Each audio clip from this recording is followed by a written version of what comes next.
थी।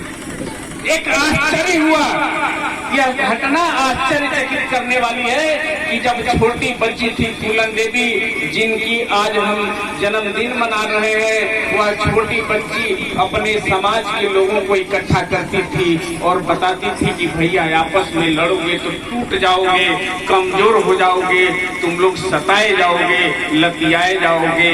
इस नाते ऐ निषादों, ऐ गरीबों, हम सबको एक हो जाना चाहिए। यह बात धीरे धीरे गांव से क्षेत्र से जिला में जब फैली, तो वहां के जो हरामी किस्म के लोग थे, अंग्रेजों की नाजायज औलाद, जब उन लोगों ने इस बात को सुना कि निषादों की एक बेटी अभी छोटी है और निषादों को समझाने लगी है, ये समझ गए कि निषादों की आबादी हिंदुस्तान में सबसे अधिक पाई जाती है। यदि यह निषाद इकट्ठा हो गया तो हम सबकी कुर्सी चली जाएगी और निषाद का बेटा और बेटी मुख्यमंत्री प्रधानमंत्री की कुर्सी पर बैठ जाए।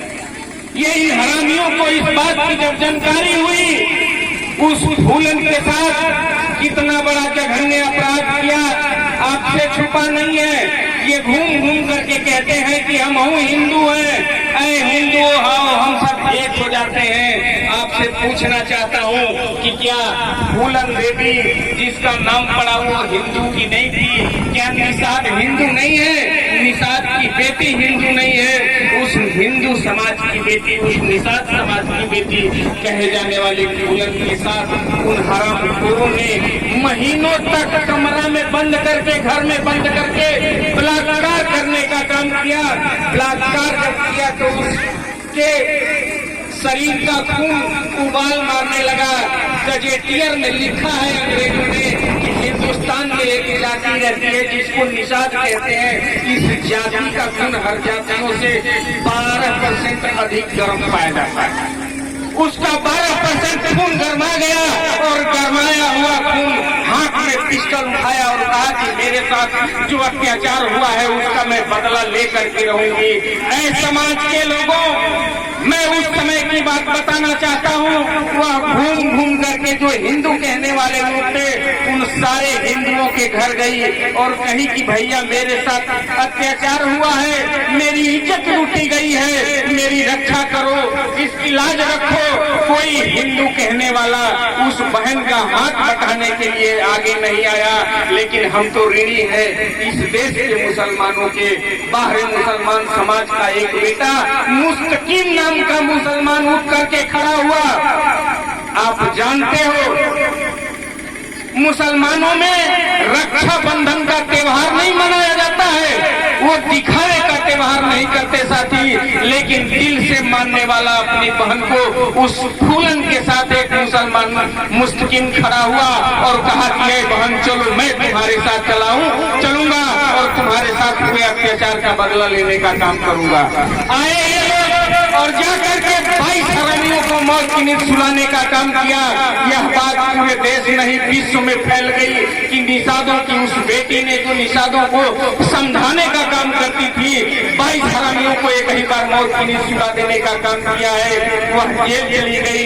जेल जाने के बाद माननीय मुलायम सिंह यादव जैसे नेता की नजर पड़ी कि यह गरीबों की बेटी है, उसको बाहर निकालना चाहिए।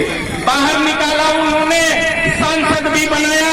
लेकिन जब सदन में अपने समाज की बात करने के लिए वह गई तो 4-5 सदन को ललकारने का काम किया और उन्होंने बताया सदन में कि यह सदन में बैठे हुए डाकुओं, पत्रकार हमसे दिल्ली में पूछ रहे थे जब 25 जुलाई सन 2015 को हम जंतर मंतर पे फूलन देवी का बलिदान दिवस मना रहे थे, तो मीडिया वाले मुझे घेर लिए और उन लोगों ने कहा कि नंदलाल जी ये बताओ, जिसको आप तिरंगना कह रहे हो उसको तो डाकू की संज्ञा लोग देते हैं। मैंने बताया था कि डाकू वो नहीं थी, डाकू वो हरामियों की औलाद थे, उन अंग्रेजों की नाजायज औलाद थे जिन्होंने उसकी इज्जत लूटने का काम किया था और उन डाकुओं को सजा देने का काम किया था। इस विश्व की चौथी महिला क्रांतिकारी यदि बनी तो सबसे पहले अपने साथ हुए बलात्कारियों को सजा देने का काम उस फूलन देवी ने किया, इस निषाद वंश की बेटी ने किया।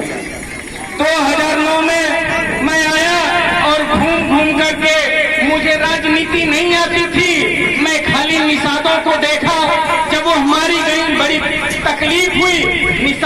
समाज को जगाने वाला नहीं था, निषाद समाज बिखरा हुआ था।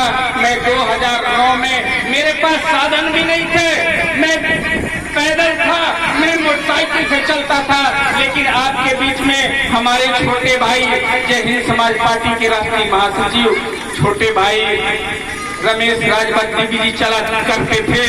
एक गरीब की बेटी है, मैंने संकल्प लिया था कि इस देश में इतनी फूलन बनाएंगे, इतनी फूलन बनाएंगे कि इस देश के हरामियों की गोला बारूद खत्म हो जाएगी, लेकिन हमारे बीच से हमारी फूलन कभी खत्म होने नहीं देंगे। यह संकल्प लिया था नंदलाल निषाद ने।